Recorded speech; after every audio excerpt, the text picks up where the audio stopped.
Welcome to பஞ்சு சமையல். வாங்க இப்போ உருளைக்கிழங்கு மசாலா எப்படி பண்ணுறதுன்னு பார்க்கலாம். நான் உருளைக்கிழங்கு வேக வச்சு கட் பண்ணி எடுத்து வச்சுருக்கேன். ஒரு கடாய் வச்சுக்கோங்க. 2 கரண்டி எண்ணெய் ஊற்றிக்கோங்க.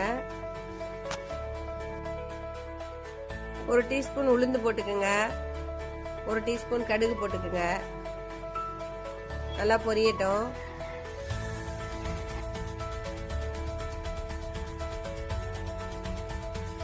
ஒரு டீஸ்பூன் மஞ்சத்தூள் போட்டுக்குங்க. ஒரு கொத்து கருவேப்பிலை உருகி போட்டுக்குங்க.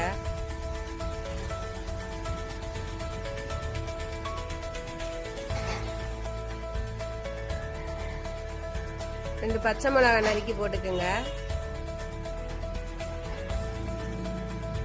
4 பல்லு பூண்டு தட்டி போட்டுக்குங்க.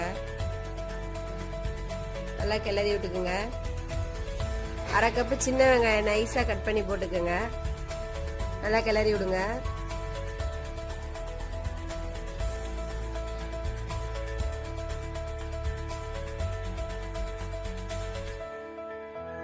ஒரு தக்காளி பழம் பொடிசா கட் பண்ணி போட்டுக்குங்க.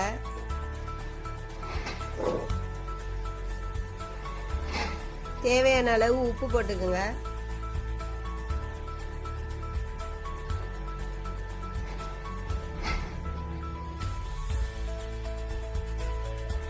ஒரு டீஸ்பூன் தனி மிளகாத்தூள் போட்டுக்கோங்க.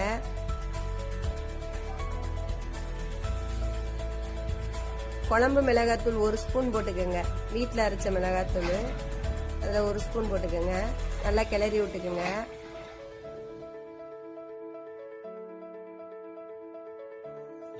வேக வச்சு கட் பண்ணி வச்சிருக்க உருளைக்கிழங்கு அதோட சேர்த்துக்கோங்க.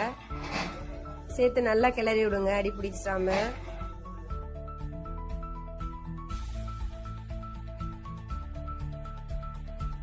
நல்லா கிளறி விடுங்க. கொத்தமல்லி தலை மேலே தூவிட்டுக்குங்க. அவ்வளோதாங்க, உருளைக்கிழங்கு மசாலா ரெடிங்க. செஞ்சு பாருங்க. பிடிச்சிருந்தா லைக் பண்ணுங்க, சப்ஸ்கிரைப் பண்ணுங்க. நல்லா ரச சாதத்துக்கு சூப்பராக இருக்குங்க. செஞ்சு பாருங்க, காம்பினேஷனாக இருக்கும். அவ்வளோதாங்க. ஓகே, பாய், தேங்க்யூங்க.